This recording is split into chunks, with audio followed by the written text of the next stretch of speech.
punto y aparte. ¿Todo bien, Javier? Bien, sí. Obviamente con distintas ocupaciones, pero bien, digamos, creo que bueno, que la tarea de todos los días, digamos, uno cuando ve, particularmente estoy firmando algunas habilitaciones y demás, que son emprendimientos, eso como una buena noticia de la mañana, ¿no? Claro, que la mañana arrancó con eso, por lo menos oficialmente en tu tarea hoy, con algunas firmas.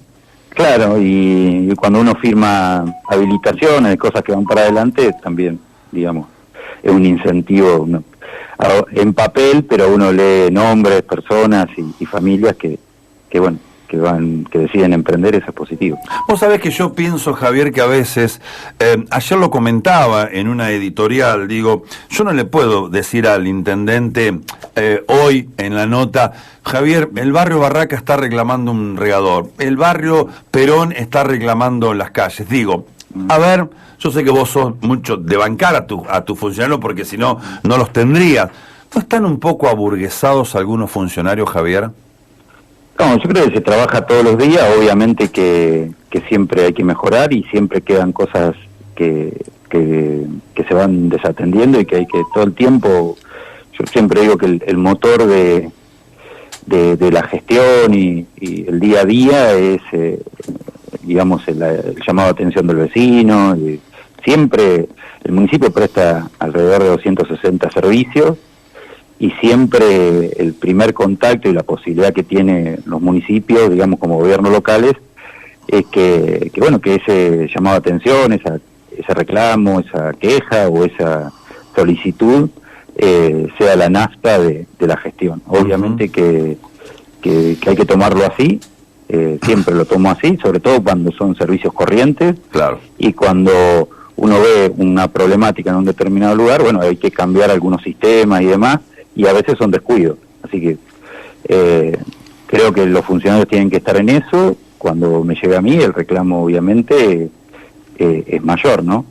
La idea es que cada uno de su área esté atento a lo que está pasando, cómo va, cómo viene, o la problemática que tenga, y también en el caso de tener algún problema con alguna maquinaria, alguna cuestión que impide el normal desarrollo del servicio, está a la disposición de la oficina de prensa y demás para anunciarlo antes, poner en aviso y demás qué problemática puede haber.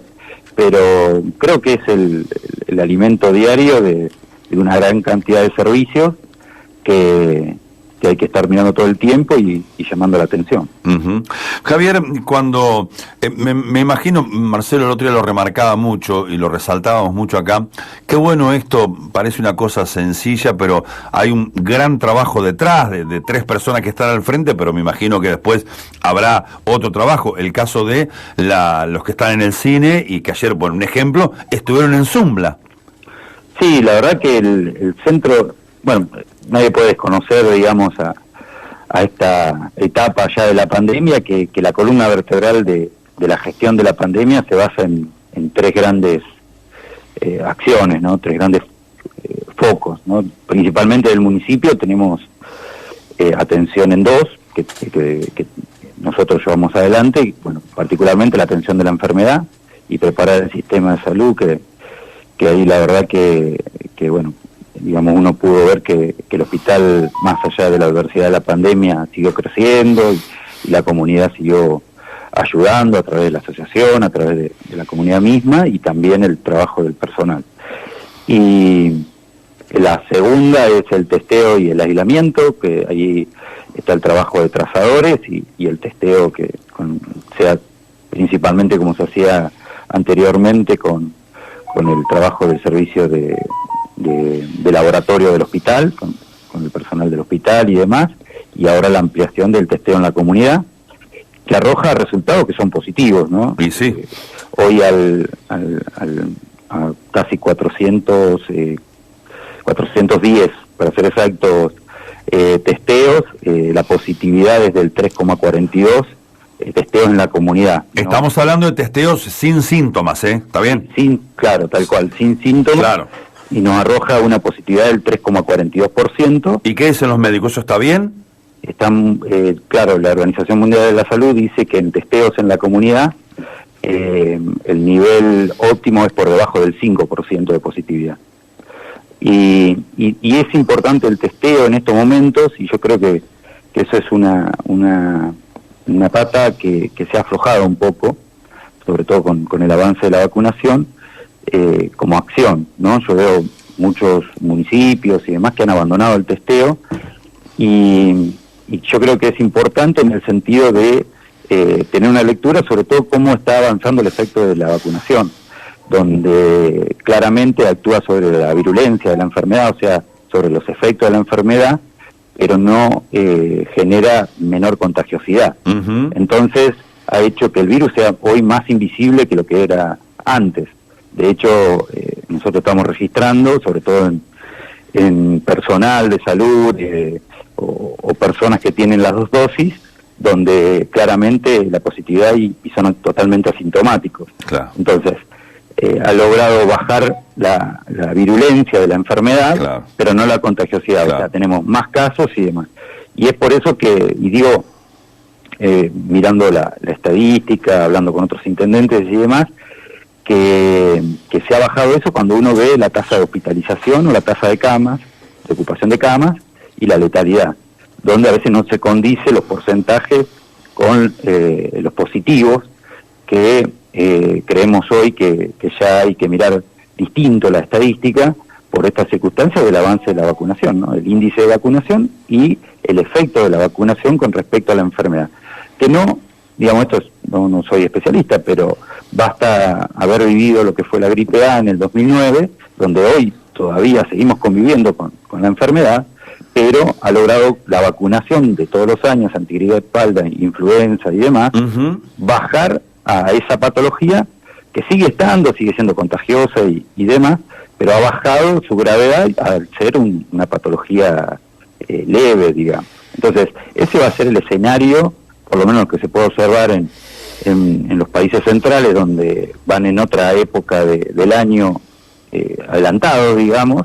Se observa eso. En Inglaterra particularmente, que se siguió testeando, se ve una mayor cantidad de casos, pero cuando se mira el índice de hospitalización y de letalidad ha bajado muchísimo. Obviamente el emblema, digamos, de mayor vacunación fue Israel, donde claramente tienen brotes de mayor cantidad de casos, pero muy baja letalidad. Entonces, ese va a ser el escenario futuro, y así, por lo menos lo que puede uno visualizar hoy del efecto de la vacuna, donde no se registra que evite, y además con las nuevas variantes o nuevas cepas, que evite la contagiosidad, que va a haber la patología. Lo que va a hacer la vacunación progresiva y los distintos efectos va a hacer bajar a esa patología que nos afecta a todos, como es el COVID, a una patología común, una gripe común. Esperemos ese sea el escenario. Te entiendo. Javier, no quiero salir de este tema, lo hablé públicamente cuando explotó, lo hablé en privado el otro día, con una charla de 1 hora y pico con Juli. ¿Cómo viviste todo lo que pasó en el hogar? Y bueno, las pérdidas ni hablar, ¿no? La angustia, las tristezas de la familia, de todos, porque nos sacudió a todos. Vos como intendente, ¿cómo lo viviste, Javier? Y es el lugar más sensible, el lugar que no esperábamos que pueda ingresar. O sea, en su momento sabíamos que iba a pasar en algún momento. Creo que el gran esfuerzo del personal ha hecho que se durara 1 año y pico, pero cuando uno observa en todos los distritos de alrededor que ingresó el año pasado, y que es un lugar, es una familia grande, como bien decís, es un hogar, y es la burbuja más grande de una familia. Por eso, al comienzo de la pandemia, se hizo una reunión con la Secretaría de Salud y la Dirección del Hogar, planteándole el escenario probable que podía ser a todos los familiares, ¿no? Y que fuera también una elección de la familia dónde transitar toda la pandemia. Obviamente en aquel momento uno no esperaba que fuera tan larga. Claro, sí. Pero creo que bueno, es un lugar donde es un hogar grande, donde entran y salen personal que son alrededor de 30, 40 personas que entran, tienen su vida y demás, donde creo que se cuidaron lo máximo posible. De hecho, justamente relacionándolo con lo que te comentaba recién, en el testeo que hicimos, todo el personal de salud que se hizo todo un testeo del personal, apenas se conocieron los primeros casos, descubrimos que estaba todo el personal que estaba vacunado con 2 dosis, descubrimos 7 asintomáticos sin ningún tipo de síntoma. Entonces ahí es donde empezamos a visualizar la invisibilidad que daba tener la vacunación completa. Claro, sirve. Claro. Exacto. Pero pasás la enfermedad sin darte cuenta. Claro. Mirá vos, De hecho, no, voy a contar algo medio pero que tiene que ver. De detrás de escena. Sí, a ver. No voy a dar nombre, pero está bien, obviamente las personas involucradas van a saber de quién hablo. A ver. Pero la persona que estaba en mantenimiento de parquización también dio positivo en ese primer testeo. Sí. Que no tenía casi ingreso al hogar porque trabajaba más en la parte exterior. Y por el protocolo y demás, su trabajo era en la parte exterior. Sin ningún tipo de síntomas. Cuando se trabajó con el reemplazo, justo se estaba haciendo el segundo testeo, digamos, íbamos testeando permanentemente para ir pudiendo aislar el personal. Y bueno, y una persona que venía de otro área, para cubrir el esquema de parquización, como se estaba testeando, también se lo testeó, y que ingresaba ese día también dio positivo. Mirá vos. Entonces empezamos a visualizar eso, digamos, tenemos casos en la comunidad, están, digamos, por vacunación, porque también conviven, no desaparecieron las primeras variantes o cepas, como se dice comúnmente, que son mucho más leves, también están en la comunidad, no es que aparece una nueva y desaparecen las otras. Entonces empezamos a visualizar que ese esquema de leves asintomáticos está en la comunidad. Por eso digo que el testeo debe estar aún en el tránsito de la pandemia en un escenario fundamental para saber exactamente cómo estamos como comunidad. Y después, bueno, avanzar con la vacunación y bueno, ya creo que va a ser un esquema casi permanente de vacunación, donde ya en muchos países se está hablando de la tercera dosis. Entonces, bueno, será el escenario y que uno puede, como te decía, relacionar con lo que fue la epidemia de la gripe A, que aún hoy se sigue vacunando, digamos.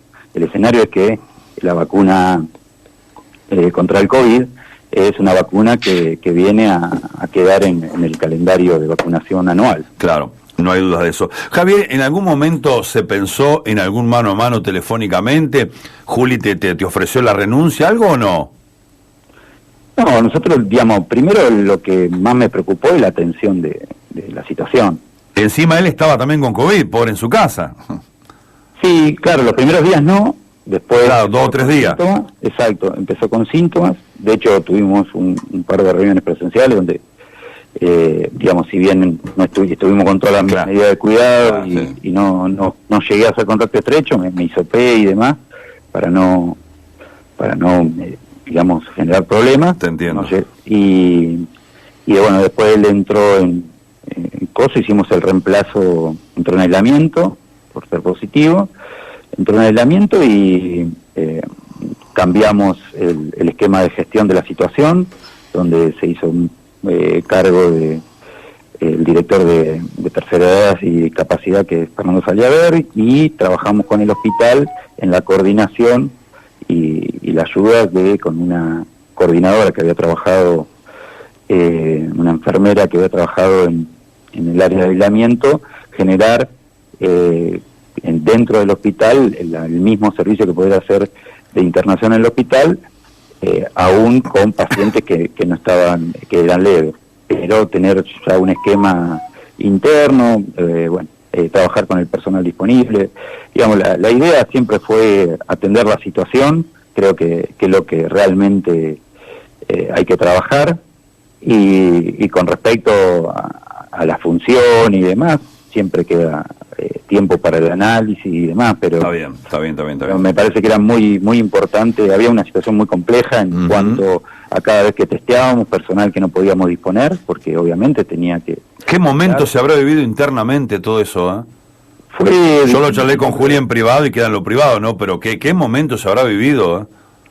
Y es un momento complejo, pero bueno, yo creo que en eso, digamos, creo que hubo un gran compromiso del personal, de todos, de hecho, yo tuve apenas sucedió y demás, hice una visita, digamos, y demás, donde hablé con el personal y la verdad que bueno, era ver quiénes estábamos, cómo podíamos disponer, cómo podíamos generar dentro del mismo hogar todas las medidas de cuidado, de hacer un testeo permanente y saber que en esas situaciones complejas mal puede uno tratar de ponerse a mirar situaciones y demás, sino atenderlas. No había tiempo para poner digamos, creo que lo principal es atenderlos, el compromiso de todo estuvo, de todo el personal. Yo particularmente en el sector de cocina, alguna cocinera, lo voy a decir, hasta se quedó a dormir.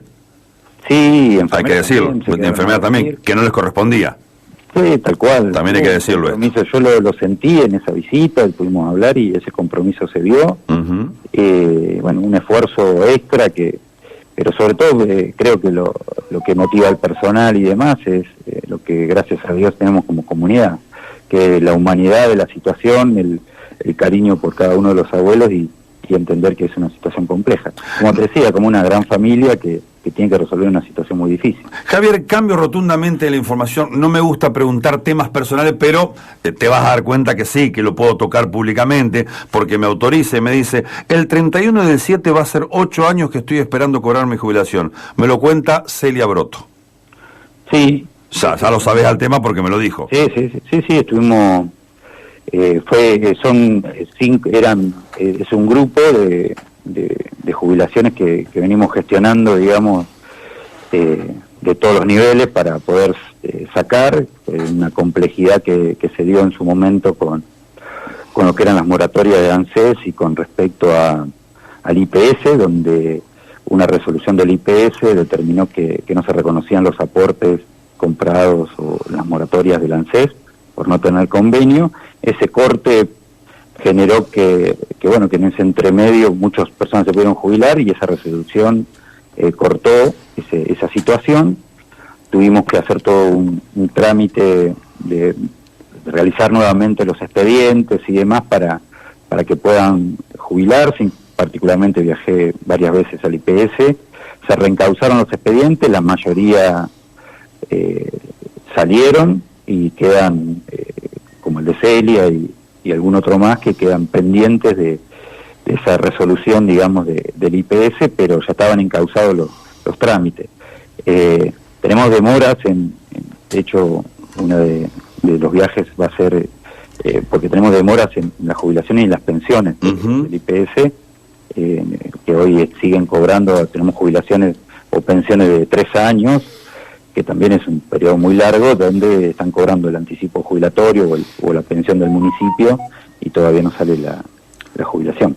Javier, no sé si lo sabés, pero por ahí no tenés que saberlo, pero donde tiran la basura y las ramas atrás de los piletones, sí. Hay una máquina hace mucho tiempo abandonada. ¿Pasó algo? No, esa máquina tuvo problemas de reparación y demás. Justamente ayer el proveedor de la reparación me mandó que ya estaba reparada, pero fue una máquina que se reparó y puesta en funcionamiento, estaba trabajando ahí, se vuelve a romper, otra cuestión y demás. Hubo algunas cuestiones ahí de ver como el arreglo y demás, pero ya fue resuelto y bueno, ya está resuelto. Tiene que ver con maquinaria pesada, que a veces es muy difícil de reparar. Es un mercado muy chico lo de reparación, y nosotros también, particularmente yo, tengo la visión de que crezca una mano de obra local en cuanto a eso, sobre todo porque me parece que la maquinaria pesada hoy está en cualquier servicio al agro. Antes era como que el monopolio de esas máquinas era del municipio, y hoy creo que hay un mercado y lo mejor es tratar de apostar siempre a proveedores locales que puedan crecer y que además es un beneficio para el municipio también, contar con esa mano de obra local. Todo lo otro que hemos ido reparando, se ha cambiado todo el esquema de reparación y demás, ha mejorado mucho, pero requiere siempre de traslado de máquina a kilómetros y demás. Bueno, hay una problemática con los repuestos, con el ingreso de repuestos. Esto, cualquier persona que trabaja con repuestos, maquinaria pesada, hasta cubiertas, hay problemas para conseguir y demás, y entonces eso te puede ser una demora, pero en este caso particularmente ya fue resuelto. Estamos hablando con el intendente Javier Ulises Reynoso. Javier, ¿cómo está el tema aumentos a los municipales? ¿Cómo estás conforme? ¿Cómo está hoy el sueldo municipal? Sé que hubo algún aumento el mes pasado, ¿no? No me acuerdo bien. ¿Cómo está el tema hoy? En cuanto al aumento salarial, estoy conforme porque estamos por encima de lo que se están cerrando las paritarias. Estamos en un 44% anual. Sí, 44, algunos puntos ahí, no recuerdo bien, pero hoy, digamos, en el esquema de inflación y demás, obviamente que si bien ese porcentaje de aumento salarial intenta acompañar la inflación como lo hemos hecho siempre, obviamente que hoy el problema económico y social y el valor del dinero y los costos de vida lo estamos sufriendo todos en distinta magnitud y demás, no hay que digamos, nadie puede desconocer eso y que los sueldos no alcanzan, que un asalariado no puede cumplir con su canasta básica como debería, no puede proyectarse hacia el futuro y demás, conforme en el sentido de que el esfuerzo del municipio pudo acompañar la inflación un año más, digamos, como lo venimos haciendo en los últimos años. Pero claramente cuando uno trabaja sobre índices inflacionarios, claramente no tiene que ver con el valor real del dinero y los costos de vida. Entonces, conforme con eso en el sentido de que hoy muchos sectores todavía no cerraron un acuerdo en esa magnitud, porque bueno, la inflación proyectada cuando se hizo el presupuesto municipal era de un 29%, y claro, hoy ya va a cerrar por encima del 45%, entonces falta mucho para resolver en distintas áreas y conforme en que en el distrito de Rivadavia, en lo que tiene que ver con el empleado municipal, ya está resuelto, lo que, bueno, vendrán las paritarias. Bueno, hoy uno observa en los medios nacionales y la discusión de estos tiempos que vienen son las paritarias de todos los órdenes, ¿no? Algunas se cerraron, como creo que camioneros, bancarios, y que también cerraron, y legislativos, que cerraron en el 44, algunas en el 45 y otro en el 42.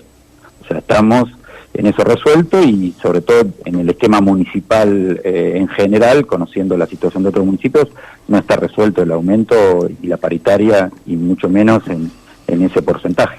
A ver si entiendo la pregunta. Una dama, una enfermera me pregunta: Gustavo, ¿le podés preguntar a Javier si van a recategorizar a personal que tenemos categoría 1 y tenemos tiempo trabajando y estudios universitarios?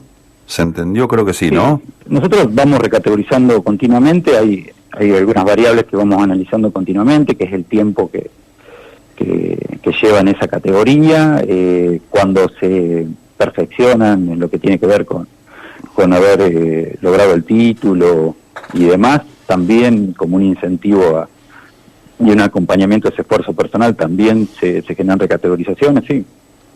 Lo estamos haciendo continuamente, porque obviamente la situación particular de el tiempo que lleva en la categoría o el estudio realizado y demás que culminado hace que sea por sector, digamos, o muchas veces individual, ¿no? Claro. Pero sí, siempre, de hecho, creo, sobre todo en enfermería hemos ido acompañando, ¿no? Aquellos que tuvieron la tecnicatura y tenían una determinada categoría, reconocer la categoría por ese nuevo logro personal que además redunda también en su trabajo y en beneficio de la comunidad, y en aquellos que, digamos, particularmente nosotros tenemos una categoría nueva. Claro, ella me contaba, perdón que te pise el comentario, se recibió de enfermera universitaria hace 2 años, por eso estaba esperando la recategorización a ver si llegaba. Bueno, pero lo que es enfermería, licenciatura en enfermería, nosotros pasan a profesional hospitalario con un reconocimiento muy importante, porque cambian a otra agrupación, ¿no? La mayoría de las enfermeras son técnicas. Claro. Y que tiene una base salarial. Y con respecto a quienes son licenciadas universitarias, pasan a profesional hospitalario y en un régimen obviamente también con mayor, que lo requiere su capacitación y su formación, con mayor responsabilidad en algún sentido, donde trabajan en guardia y cumplen el servicio en su lugar habitual, pero también con un reconocimiento económico significativo. Estamos charlando con el intendente Reynoso. Javier, ¿cómo viviste? Porque seguramente te llegó los comentarios. El tema de las plantas sacadas, que después el gerente le contó a Marcelo en un mensaje del Banco Nación, que hubo bastantes comentarios, bueno, porque fue de una manera como arrasando las plantas. ¿Cómo lo viviste? ¿Qué nos podés contar? No, creo que eso fue más que nada un problema de coyuntura, digamos, de cómo se realizó el trabajo, pero que tenía una intencionalidad y tiene un proyecto mucho más fuerte de lo que se pudo observar. Creo que la acción fue negativa hacia la vista del vecino, pero el fundamento, digamos, más allá del pedido del banco y lo que tenía que ver puntualmente con el banco, viene con un desarrollo mucho más fuerte, que es la mesa de arbolado, el cambio de concepto de arbolado y empezar a trabajar con especies nativas. Uh-huh. Que bueno, será en el banco, pero que nosotros también venimos trabajando en eso. En los últimos tiempos tuvimos una reunión con el Grupo Jardín, con el complejo ecológico, sobre todo la figura del mar, que fue en aquel momento el funcionario que propugnó la adhesión a la ley provincial de arbolado, y que esa ley hoy, al nuevo concepto, digamos, del arbolado, que ya planteaba una cuestión distinta con respecto al arbolado, que antes se consideraba parte del ornato público. Acuérdense del arbolado pintado con cal, que era más una cuestión uh-huh. estética que una cuestión medioambiental. Hoy requiere de un nuevo planteo que ya se está reglamentando, se está trabajando en eso, para lo que tiene que ver con ir a una cuestión medioambiental que tenga más que ver con, en la medida de lo posible, obviamente, técnicamente, con plantas nativas que son más propias de nuestro medio, y bueno, en los lugares y viendo técnicamente un vademecum que plantee plantas exóticas, como son su mayoría, que tengan, digamos, que sea más amplio y apostar a la diversidad. No obstante eso, dentro de ese mismo proyecto se está cambiando también el concepto de que aquel que por un emprendimiento inmobiliario, el desarrollo de su vivienda y demás, después de un informe técnico requiera extraer una especie o un árbol, deberá aportar a un banco que es particularmente la producción del vivero, 2 especímenes para reponer, y sobre todo cambiar el concepto de multa económica, dineraria, por el concepto de el pago de las multas por extracción y demás clandestina, con especímenes, ¿no? Digamos de un mayor número, obviamente, que quien pide la autorización. Bueno, eso para generar un escenario virtuoso, con especímenes que especifica esta cuestión técnica, ¿no? Nativas o dentro de ese vademecum, de acuerdo a lo que se pueda conseguir, pero básicamente estamos hablando con los viveros locales para que puedan contar con especímenes que tengan que ver con plantas nativas también. Bueno, Ximena, te mando un gran saludo, Javier. Bueno, un gran abrazo. La verdad que bueno, en la pandemia y demás, es una de las trabajadoras de la salud, y en eso quiero agradecer también a toda la comunidad que reconoce el trabajo de todo el personal. A ver cómo nos metemos en un tema que desde las 8 de ayer ya está la gente con este tema. Javier, resumime. Lo que pasó, ya pasó. Las casitas, el barrio que se está armando, veo gente haciendo su terraplén, algunas casitas ya que están llegando, que tienen que ver con distintas empresas del país que llegan con su casa y se va instalando. ¿Se viene algo más, próximo sorteo, algo más con respecto al tema de viviendas o terrenos? Sí, permitime corregirte, pero no es que pasó, está pasando. Bueno, está pasando, por eso. Va a seguir, digamos. No, pero yo lo que no quería es meterme en lo que ya pasó. Que la gente, porque algunos me preguntan cómo está, bueno, trataremos está pasando, digo, porque en realidad la construcción con la familia, que además es genial lo que se está generando. Primero, digamos, yo estoy muy conforme con el programa, sobre todo con esa segunda línea, porque afirma, creo que lo hemos hablado que varias veces, de lo que implica la vivienda, la primer traba para las clases trabajadoras y asalariadas es el acceso a la tierra.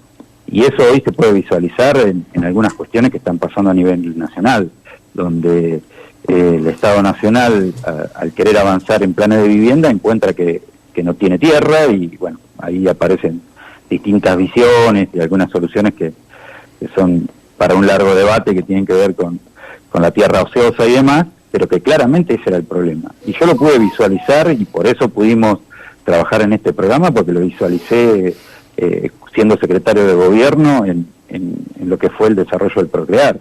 En ningún lugar de la región, lo sé porque haber trabajado cada uno de los expedientes, habiendo hablado con la gerente o con la sucursal del banco en aquel momento de General Pico, donde Rivadavia era el lugar donde más carpetas de Procrear había, y tenía que ver con la fuerte intervención sobre la tierra del municipio, donde cada vecino que salía sorteado para el crédito Procrear ya contaba con el terreno municipal. Entonces era un trabajo en conjunto, digamos, o por lo menos coordinado, que hacía posible eso. Se hicieron alrededor de 240 viviendas Procrear en el distrito de Rivadavia. Uh-huh. Y bueno, hoy no hay un programa de esa magnitud, y tampoco hay créditos hipotecarios de esa magnitud, pero tratamos de buscar una alternativa reglamentaria y con algunas condiciones, y con un esfuerzo conjunto con el vecino muy grande, de que pudiera acceder a una vivienda que fuera accesible, y que eso no implicara después también, digamos, que fuera imposible el pago de una cuota y demás. Trabajamos siempre sobre el promedio de un alquiler de mercado, y bueno, es un programa que explotó, que ya tiene 47 viviendas que están, y ya va a tener próximamente, viene el periodo de elección de terreno de 57 más, y más las 20 viviendas que ya se lanzó la licitación, que van a ser de la línea 3, llave en mano. En 4 meses empieza a haber 120 soluciones habitacionales con recursos de los vecinos, del municipio, todo en conjunto. Por eso creo que es un programa que estuvo muy pensado, que fue todo un desarrollo, y que hoy empieza a tener réplica en la región. Trenquelauquen acaba, hace 20, 30 días, sacó un programa Tu Casa, Tu Lote, y que es trabajado en base al programa de América. General Viamonte de Los Toldos está trabajando también.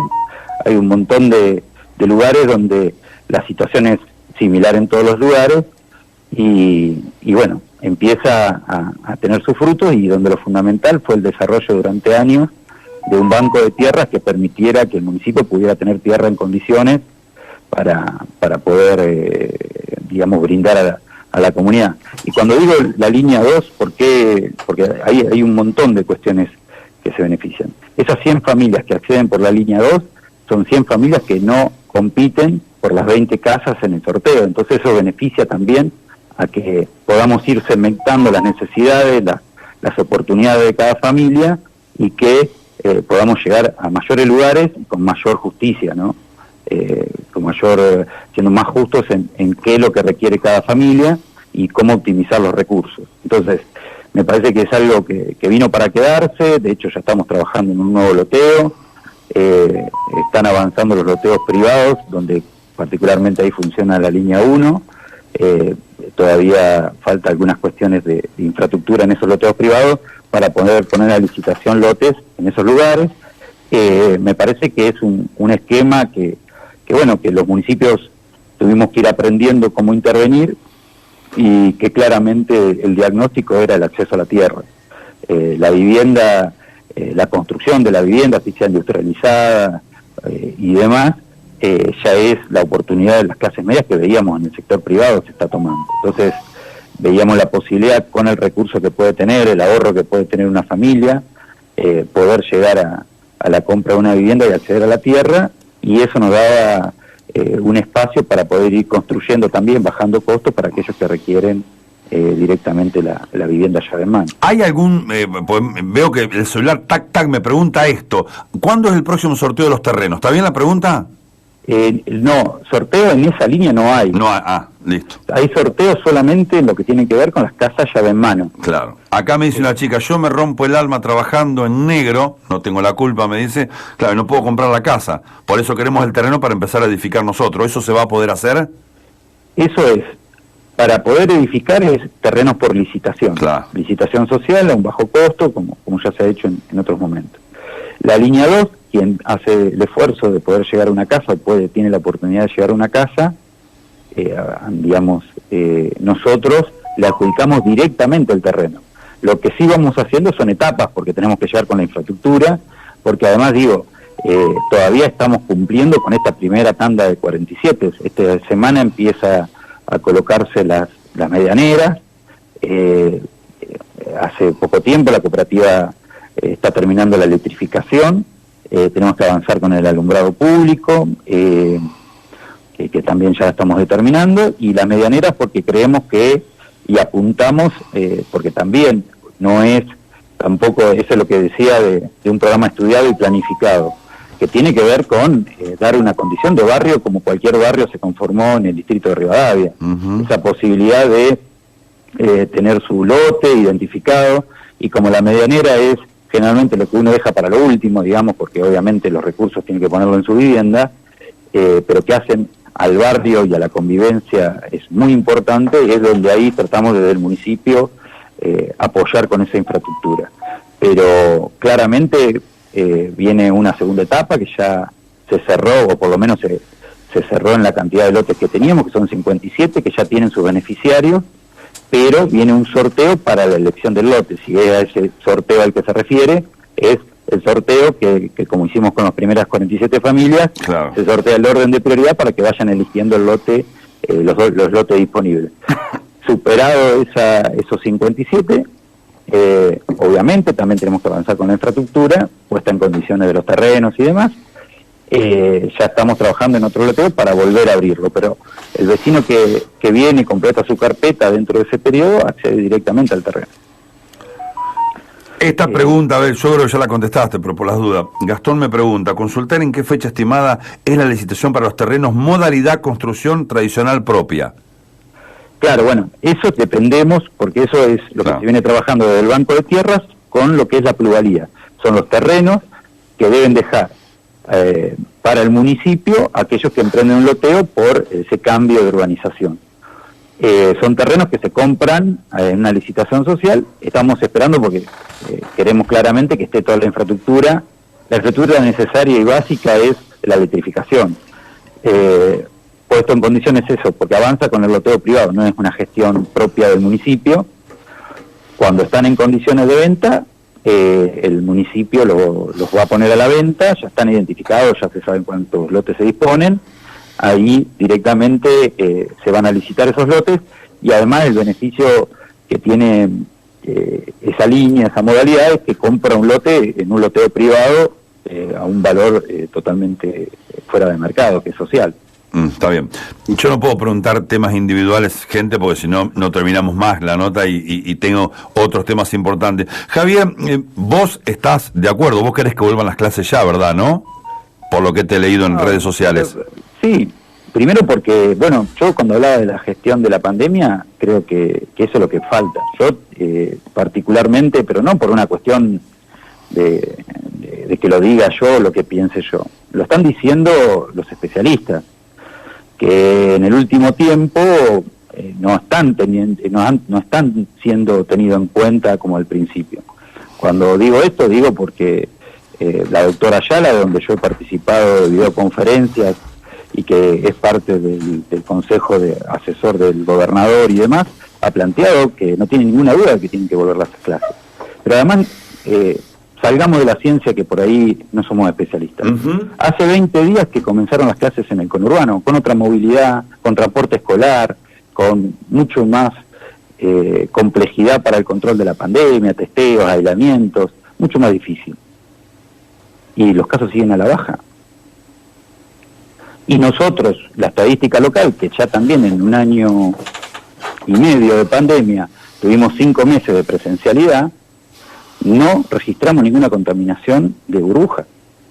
Entonces, no es una cuestión de caprichosa, ni política, ni nada por el estilo. Es una cuestión de datos que ya disponemos hoy y de gestión de la pandemia. Por eso, nuestra propuesta, en mi caso fue trasladada por el intendente de Trenquelauquen con el foro de intendentes radicales, que le llevaron 6, digamos, formas de medir más certeras con nuestra realidad, con los datos que contamos. Doy fe que Trenquelauquen tiene muy buenos datos también de testeo y demás. Fue el primer municipio en tener su propio laboratorio de PCR. Entonces, propio digo que pudieron adaptar su laboratorio del hospital, no que había digamos, laboratorios, pero que dependían de la provincia o de centros provinciales, y fue el primero en adecuarse a eso y tiene muy buen testeo, digamos, de la comunidad. Y sus números son muy certeros, digamos, porque todo el tiempo están testeando o por lo menos uno puede observar que es muy similar al nuestro en algunos índices. Entonces, vemos que en el esquema de fases quedó obsoleto. Primero, por lo que te decía, cantidad de casos hoy no es relevante, sobre todo viendo que la cantidad de casos va a ser mayor y demás. Hay que mirar índice de hospitalización, índice de letalidad. No se contempla en el esquema de fases el índice de vacunación, cuando en realidad, particularmente en los colegios, era la primera preocupación, que me parece correcta, de que los docentes estuvieran vacunados. Pero por un lado, empieza a perder congruencia algunos planteos que tienen que ver con un sistema que es obsoleto. Yo no puedo concebir que estemos en fase 2, no se contemple el índice de vacunación y que la noticia por el otro lado sea que Rivadavia va a llegar al 100% de vacunación. No tiene sentido. Entonces, esas cuestiones que no tienen sentido es cuando se dejó de gestionar la estadística, empiezan a funcionar algunos posicionamientos políticos. Particularmente lo vi, lo observé y se lo manifesté al jefe de gabinete, lo manifestamos varios porque lo vimos en el primer informe, que pasan a fase 3 al conurbano, que sorprendentemente en los próximos informes que se largan de la Secretaría, de la Jefatura de Gabinete, desapareció esa estadística. No se puso, cuando uno observaba en fase 3, se veía disminución de casos en el conurbano, claramente se abandonó el testeo masivo, pero cuando veía los hospitales, porque los ponían referenciados cada hospital, que están ubicados en el conurbano, veía 100% de ocupación de cama de UTI. Entonces no tiene sentido. Entiendo que el conurbano no había tenido clases todo el año y que entiendo que haya tenido una presión muy grande para volver a clase. Pero bueno, vuelto a eso, pasaron 20 días, no se registra mayor cantidad de casos. ¿Es la presencialidad el problema? Saquemos esa decisión política, vayamos a realmente lo importante. Lo importante es que estoy seguro que el sistema educativo, los docentes trabajarán en en tratar de recomponer lo pedagógico, que si se hace un programa especial, que entiendo ya debe estar, de recuperación de contenidos y demás, se va a poder recuperar. Lo que sí hoy ya visualizamos, y creo que eso es unanimidad también en las distintas ciencias que tienen que ver con la salud infantil, de que hay un fuerte componente emocional que está afectando a nuestros chicos.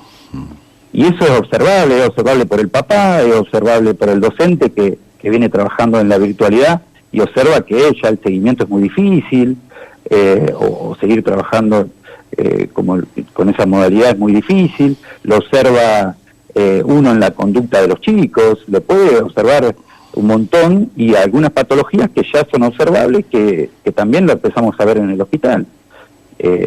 Hay un gran, digamos, bueno, no quiero entrar en detalle, pero hay algunas patologías que están registrándose y que tienen que ser atendidas, y que creo que además a nosotros con el sistema educativo funcionamos muy bien con la presencialidad, sobre todo en el seguimiento de casos.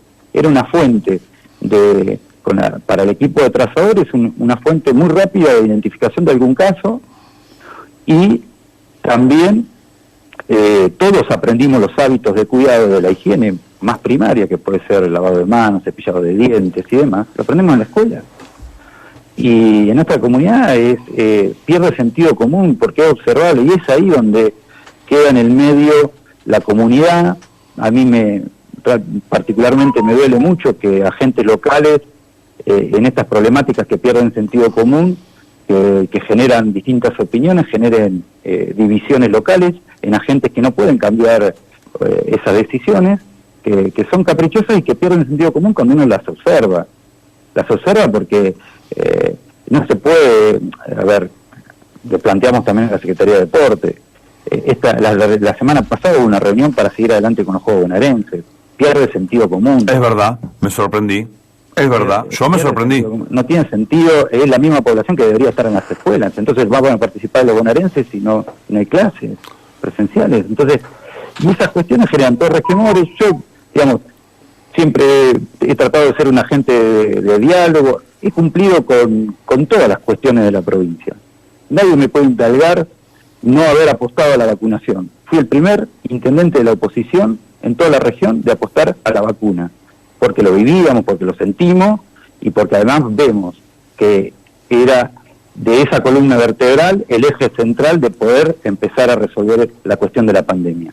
Nos pusimos a disposición, anotamos en tiempo récord todo nuestro personal de salud, de enfermería, para que al vacunatorio no le faltara profesionales para aplicar vacunas. Reacomodamos todos los turnos en un esquema complejo en el sistema de salud, hicimos todo para que lo único que requiriera el vacunatorio fuera que llegaran vacunas y se pudieran aplicar, que no faltara personal, que no faltara infraestructura. Digamos, hemos trabajado en conjunto con el coordinador, digamos, sobre todo la Secretaría de Salud, nos hemos puesto al servicio de todo. Yo no es una cuestión caprichosa. Lo que sí entiendo que tenemos que ya a esta altura de la situación analizar distinto y sobre todo cambiar los paradigmas. Yo creo que hoy la situación, además la situación económica, social, lo complejo que está todo y demás, requiere que se cambie el paradigma. Lo normal no es la restricción, lo normal debe ser tratar una normalidad y donde tengamos el primer alerta, vamos a ser los primeros en la restricción. Lo normal es escuelas abiertas y funcionando, excepcionalmente cerrándolas y vemos un brote. Y eso lo hemos demostrado en las acciones.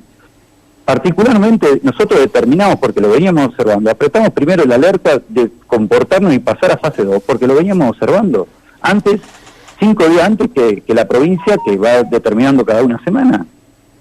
Ahora, también observamos, la estadística nos dice hoy, y tenemos nuestros datos de que tenemos que volver a la normalidad, y que la excepción es cerrar, y vamos a ser los primeros en cerrar.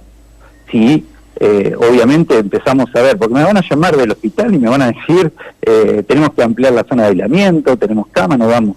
Y entiendo, y siempre hemos estado sensibles a eso.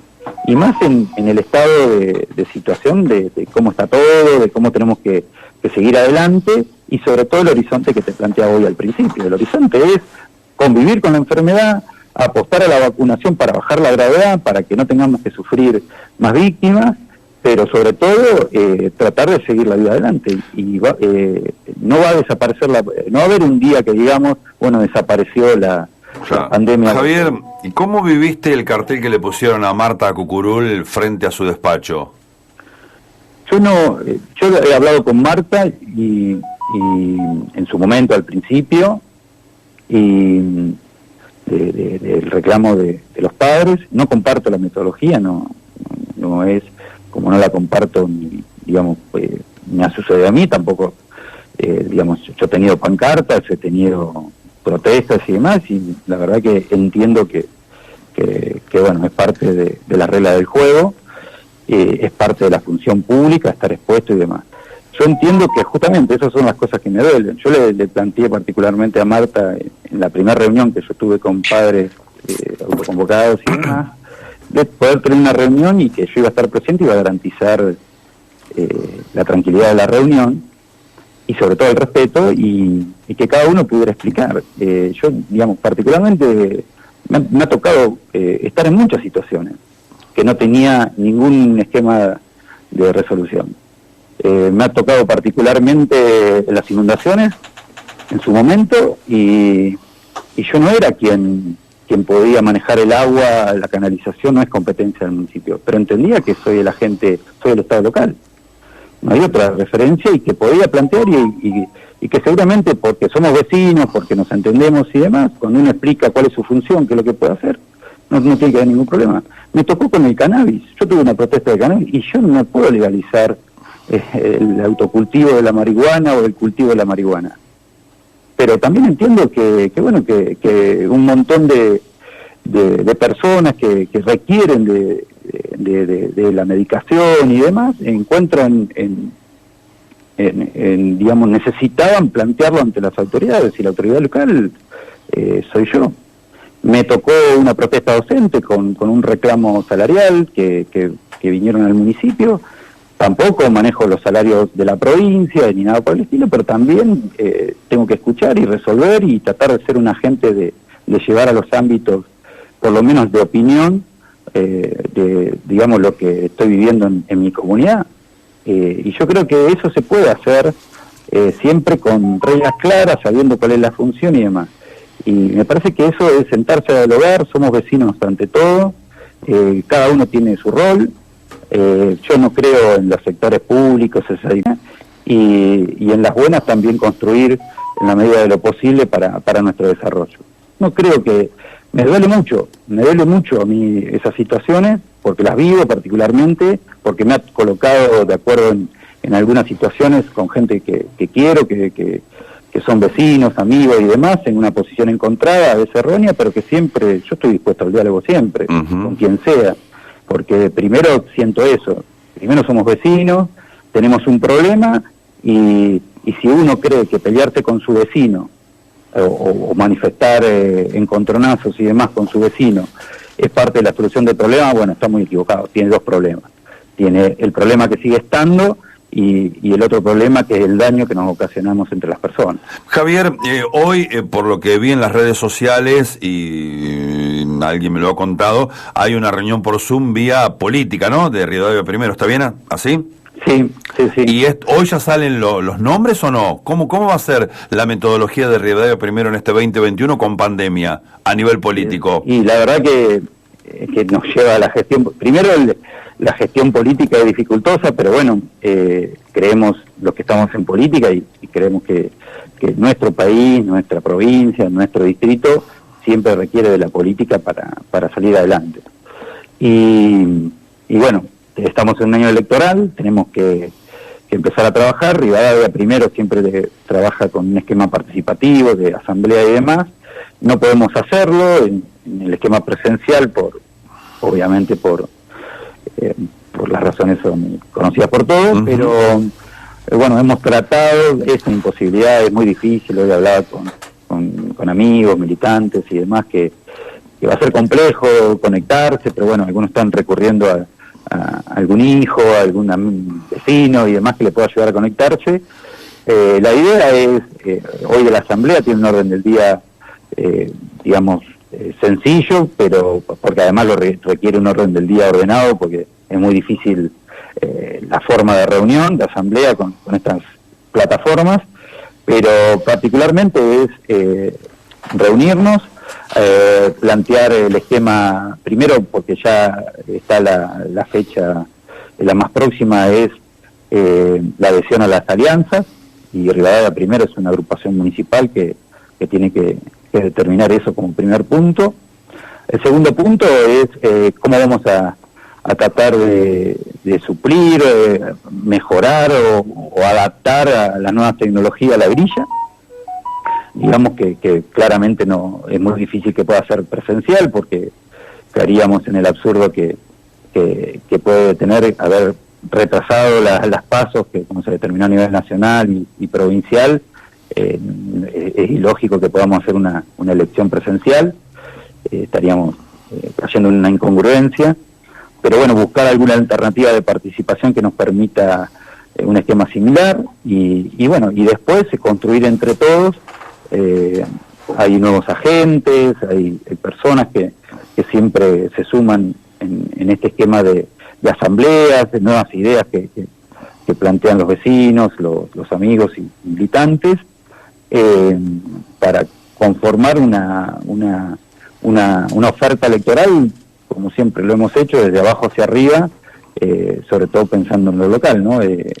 Una oferta electoral que se acorde a al problema de los vecinos. ¿Sabes lo que siento, Javier, de lo que decís vos y lo que escucho con gente cercana a vos, o algún concejal, algún mano a mano, como que ustedes no quieren decir, voy con Vidal, voy con el primo de Mauricio, ¿qué va a hacer Emilio? ¿Dónde va a quedar parado? Me parece que eso te complica a vos también. Vos querés mucho jugar a nivel local, ¿o estoy equivocado?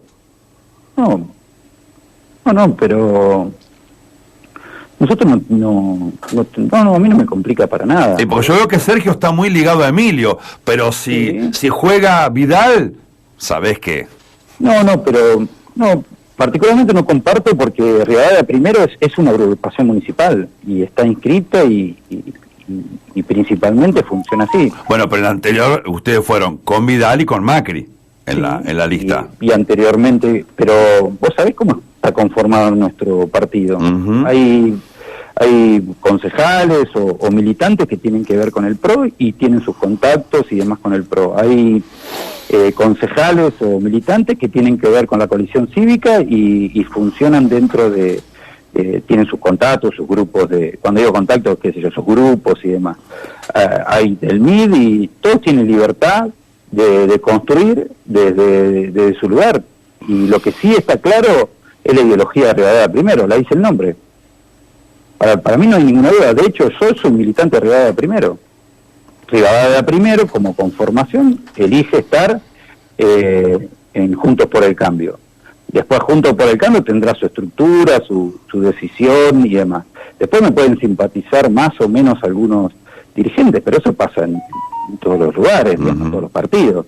En todos los partidos hay distintas líneas, en todos los partidos hay distinta visión y demás, pero yo soy un convencido, creo que vos también, digamos, de que los partidos políticos son fundamentales, son la célula madre de la democracia. No hay forma, ya hemos sufrido movimientos, digamos, que hoy por ahí y lo ha sufrido el mundo, movimientos que se generan en las redes de grandes movilizaciones y que después no tienen ninguna estructura orgánica y desaparecen y nadie queda, o todo lo contrario, aparece algún personaje que particularmente no quiere construir, sino su visión particular. Entonces, los partidos políticos, yo soy militante de Rivadavia Primero porque Rivadavia Primero es legalmente, legítimamente y localmente un partido y una agrupación municipal que tiene su carta orgánica, tiene sus autoridades, tiene su representación y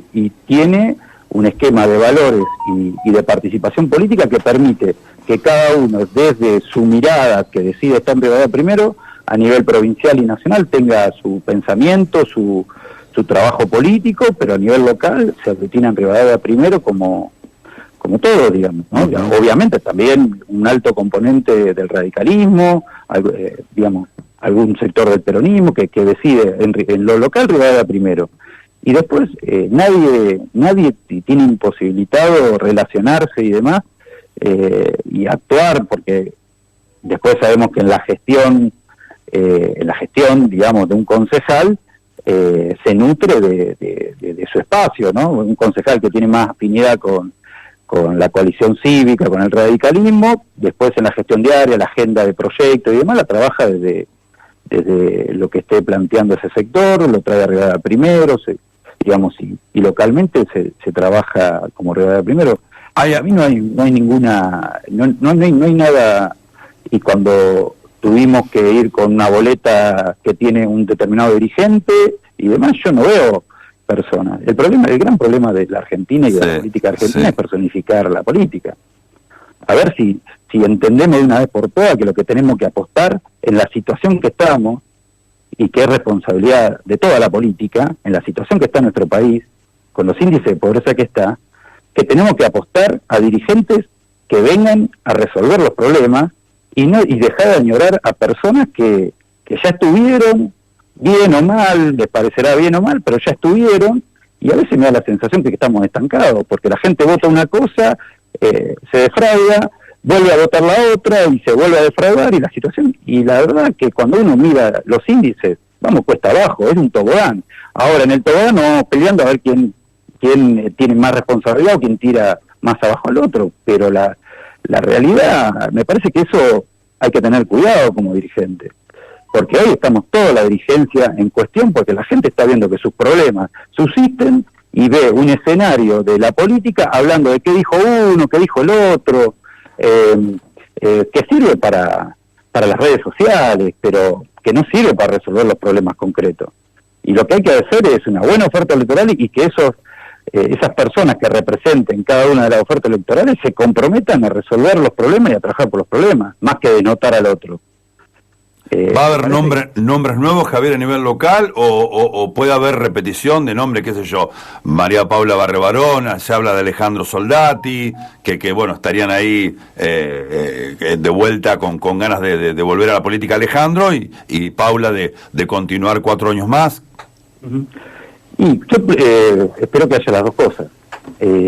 Apostamos a que haya las dos cosas, digamos. Aquellos que de su experiencia y demás renueven su compromiso y aquellos que decidan sumarse. Apostamos a ese tipo de construcción porque bueno, para la gestión y demás también se requiere de ese mix, ¿no? Uh-huh. De aquellos que tengan un poco de experiencia y demás para llevar adelante las propuestas y aquellos que quieran, emprender una representación y traer una mirada totalmente distinta o por lo menos renovadora de lo que se apunta, ¿no? Para los problemas y demás. Yo siempre apuesto a un proceso de construcción que genere un poco de todo. No hay duda, Javier, que bueno, no es que nadie lo puede hacer, ¿no? Pero se va a sentir la ausencia de Jorge Pablo en el Consejo, porque bueno, ya anunció que por lo menos en el Consejo no sigue. Sí, la verdad que yo creo que es un gran concejal que bueno, hoy en la presidencia conduce muy bien el Consejo Deliberante. Nosotros tenemos un Consejo Deliberante que es innovador en algunos planteos y sobre todo lo que tiene que ver, donde Jorge Pablo es uno de los principales impulsores, que es lo que tiene que ver con el proceso de autonomía, que es un proceso que desde lo académico, institucional y demás está resuelto, pero pocos consejos deliberantes han emprendido el camino que decidió Rivadavia. Entonces, me parece que esa es una agenda importante, sobre todo saliendo del debate político, que es el Consejo Deliberante es el ámbito por naturaleza, el debate uh-huh. político, pero sí con una mirada, por lo menos superior a los 10 años, que es la mirada que tiene que tener la legislación, ¿no? Por ahí el Ejecutivo es una mirada más de agenda, del día a día y de la resolución de los problemas, pero el Consejo Deliberante claramente tiene que trabajar sobre medidas y demás que tienen que ver más a largo plazo, pero marcando un horizonte de dónde deben ir los destinos del distrito. Javier, ¿cómo está saliendo un poco de la política el tema de las localidades? Alguien me escribía hace un ratito mientras charlábamos, González Moreno, un poco falta alguna obra. ¿Cómo está González Moreno? ¿Hubo cambio de delegado últimamente? ¿Qué opinión tenés específicamente a nivel González Moreno?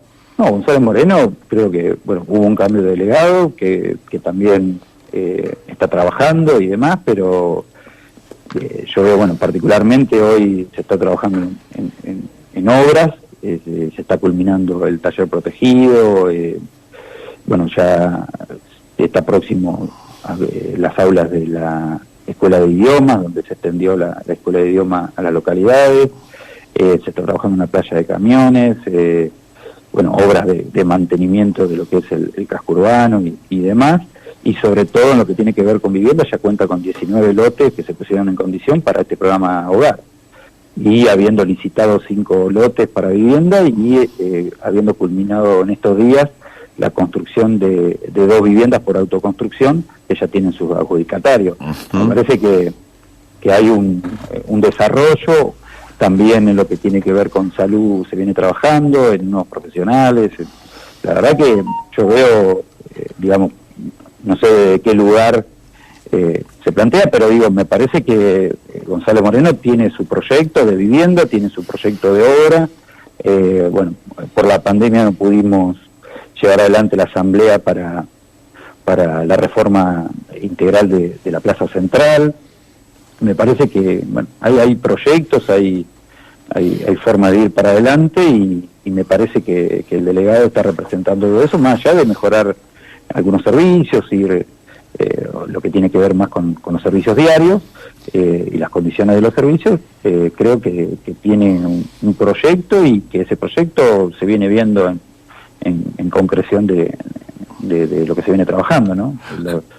Javier, ya están listos para hacer la adjudicación de este plan hogar. Ayer me escribía Miguelito Buero por alguna movilización de redes sociales y de una firma por el tema Ruta 33. Miguel me aclaró que no es político esto. Digo, yo le respondí con seguramente mañana o los próximos días van a estar charlando con nosotros.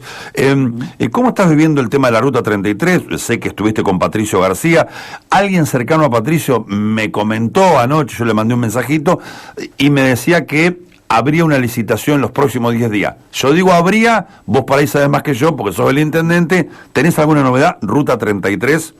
Sí, particularmente la Ruta 33, bueno, es una complejidad. De hecho lo hemos intervenido, hemos hablado con Patricio. Yo la verdad que últimamente no he hablado con Patricio, pero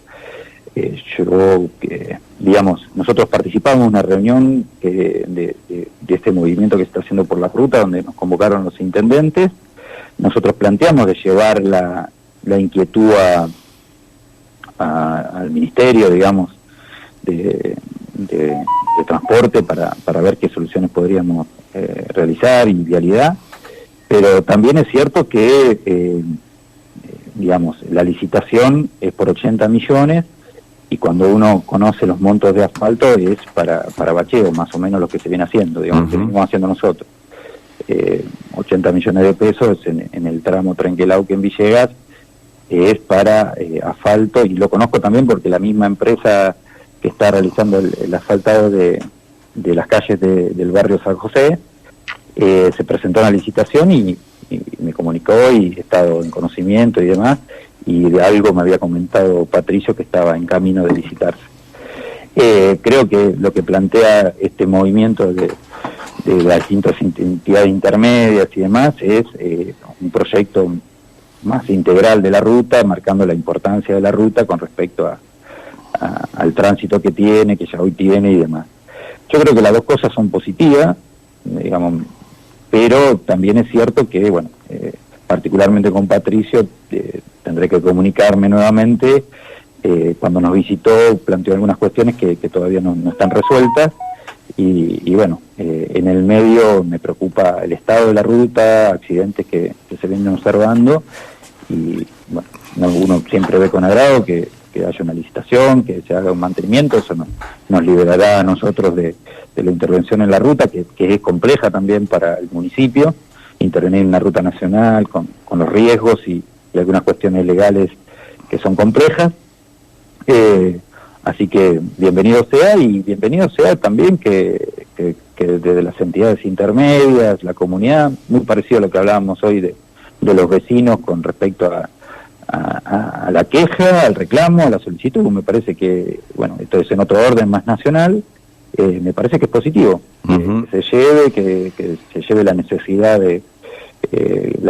de un proyecto más amplio y que esté en la agenda de obra, ¿no? Que sobre todo se coloque en la agenda de obra la Ruta 33, que bueno, viene postergada. Clave en todo, la Ruta 33. Javier, y hablando de ruta y hablando de caminos, por ahí siempre, te lo he dicho públicamente, en privado, y lo digo siempre, el 90% de la queja de camino, Blanco, la verdad, le pone el pecho a las balas, nos contesta los mensajes, yo le reenvío las quejas de la gente, bueno, etcétera, etcétera.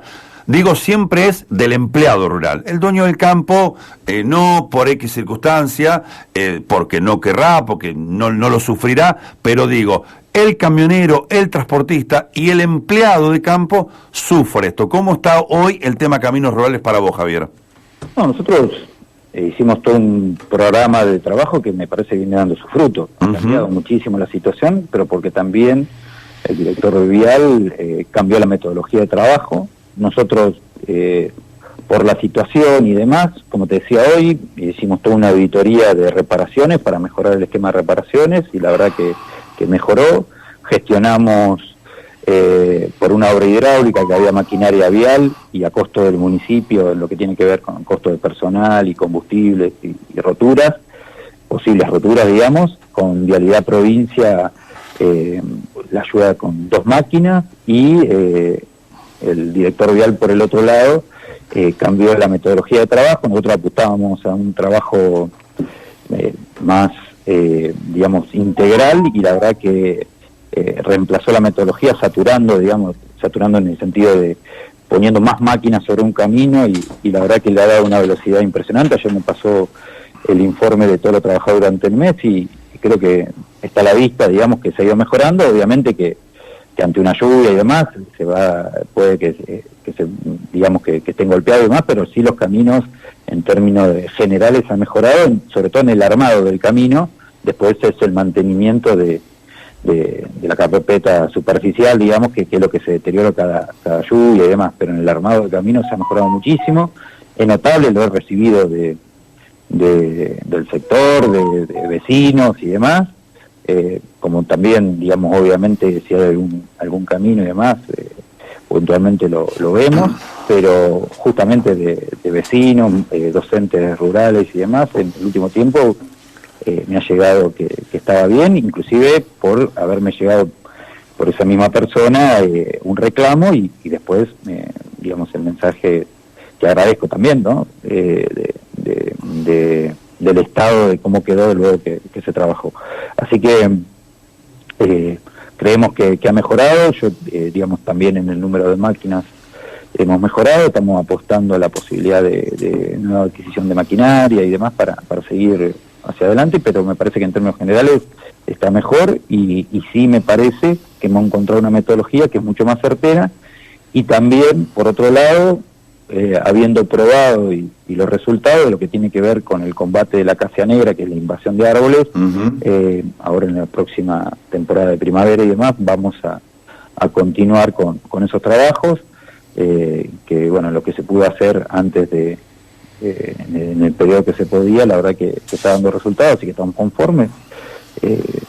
Creo que en la cuestión vial se ha encontrado una metodología. Agradezco infinitamente también al personal, que la verdad que viene trabajando, digamos, con el mayor de los compromisos.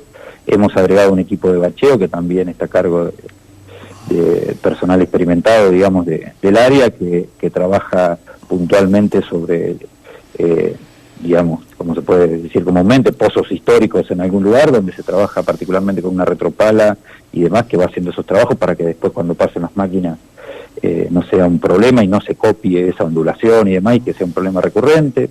La verdad que en términos generales yo creo que se encontró una metodología, se nota, la noto, he andado por los caminos y la noto, y esperemos que siga por ese sendero. Javier, ¿esperaba los números del lunes? Veníamos, el fin de semana siempre baja. A ver, ¿cuál es la meta de todos? Que no haya más casos, pero sabemos que van a continuar los casos. ¿Cómo está eso para pasar a fase 3? ¿Qué opinan? Más allá del horario, el fase 3 sería el colegio, ya hablamos del tema, pero nos seguimos comportando mal, que no hacemos las tareas. ¿Cómo ves vos el tema cuando hablas con Naldo, con la gente, o con Martín, o con el otro Martín? No, yo lo que observo, particularmente hoy la mayor complejidad en el esquema de agotamiento es el seguimiento de los aislamientos. Claro. En términos generales, yo veo un buen comportamiento, digamos, porque también hay que ver, tenemos que dejar de ver el vaso medio vacío, claro, y ver que si pusimos un centro en el dispensario Gropo y la gente concurre ante los primeros síntomas, es positivo. Si pusimos un centro de testeo y la mayoría de los aislados, digamos, han cumplido, cuando digo la mayoría, han cumplido con la información, claro, con el cumplimiento, es positivo. Y si la gente está concurriendo masivamente a vacunarse, saca el turno y va, es positivo. Es positivo. O sea, como comunidad le estamos presentando batalla. Obviamente que en el medio siempre puede haber circunstancias particulares y demás, pero yo veo una comunidad que realmente está haciendo un esfuerzo grande.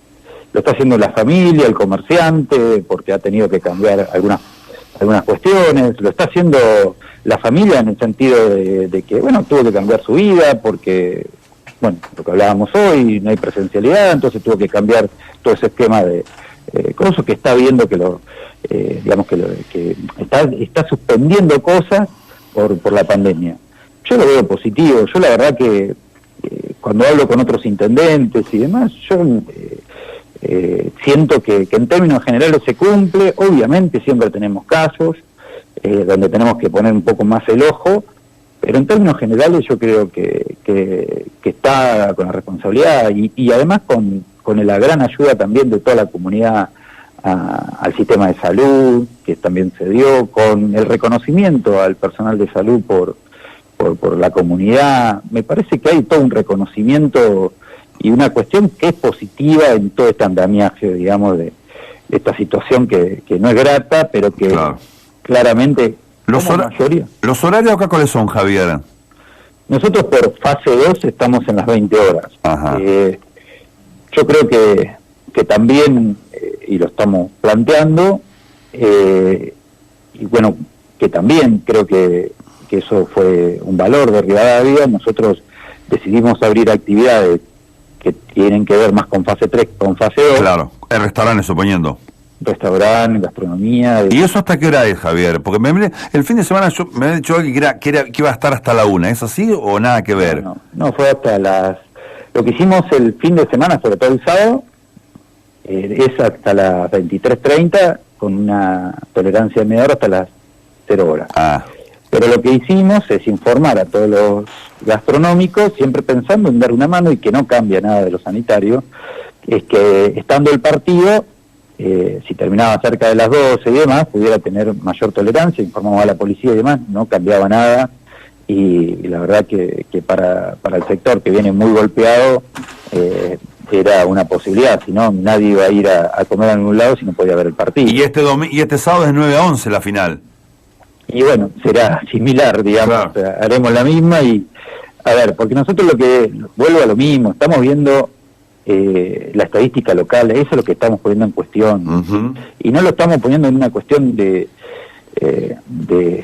absolutismo, lo decimos por los datos que tenemos, no es, los datos que tenemos es más peligroso que por no haber protocolo, por no estar el concepto y demás, que un grupo de amigos se contagie en una casa donde desaparece, porque además el 55% es por esas reuniones sociales, se contagie viendo el partido en una casa que decidieron juntarse para verlo, porque ahí no hay ningún protocolo ni nada, claro, con respecto a ir a un local comercial donde ya entrar, que haya alcohol, que estén las mesas separadas, que haya ventilación, y además ya pone en cuestión el esquema sanitario, y eso baja muchísimo la posibilidad de contagio. A eso es lo que apostamos, a lugares a comportarnos en lugares seguros y demás, que nos dan mayor seguridad. Y lo decimos con la estadística, lo vemos a diario, y te puedo decir, sobre todo en la estadística de fases, nuestra estadística está tomada cada 100.000 habitantes, y somos 20.000. Cuando el número final no nos da, porque obviamente es un parámetro que se toma y está bien como referencia, es cuantitativo, pero también es cierto que cuando yo subo todos los días a ver los casos, a donde están trabajando el equipo de trazadores, y veo nombre y apellidos y demás, y relaciono, hago un análisis cualitativo. Y uno empieza a ver familias que se contagian todas porque es normal, porque viven en su casa, porque tienen contacto y es normal, grupo de amigos, cosas que son normales. Entonces requiere, y nosotros no lo estamos sacando del cuerpo los intendentes, todo lo contrario, lo que le acercamos al gobernador es justamente porque cuando tuvimos que cerrar los cascos urbanos, los cerramos. Y lo hicimos, y nos hicimos cargo y quién podía entrar y quién no podía entrar, y poníamos la cara. Inclusive con un cambio de decisión del gobierno, porque al primero del gobierno salió el jefe de gabinete a decir que era inconstitucional cerrar los cascos urbanos.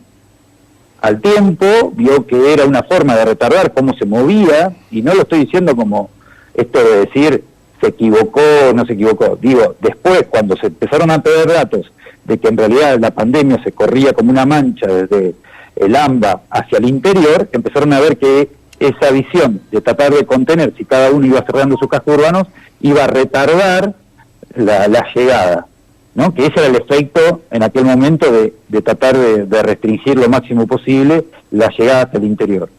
Por eso cuando tuvimos un rebrote y se nos consultaba si íbamos a volver a cerrar, ya no era efectivo. Era efectivo cuando cada municipio iba retardando que llegara hacia el interior, porque así se veía en la estadística y en la georreferencia de la provincia cómo era como una mancha que se iba hasta el interior. Servía para retardar y ver la posibilidad de preparar el sistema de salud. En aquel momento no estaba todavía el horizonte de la vacuna. Y también, me acuerdo que después en el tránsito, después en otras reuniones, el mismo gobierno provincial planteó, bueno, sí, traten de mantener cerrado y demás. Y esto no es una cuestión de reproche, es una cuestión de que vamos aprendiendo.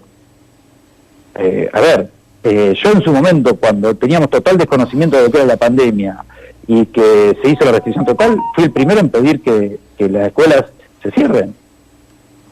Ahora, me preguntás ahora, ¿por qué cambiaste? Porque no es una cuestión de lo que piense Javier Reynoso, es una cuestión de lo que pasó en el medio. En el medio tuvimos clases, registramos cosas, tenemos datos de que no hubo contagio dentro de las escuelas, que no se contagiaban las burbujas. Sí, obviamente, se contagiaban en la comunidad y iban a las escuelas, sea docente, sea alumno, sea auxiliar, lo que fuere, y había que generar y hacerlo de protocolo.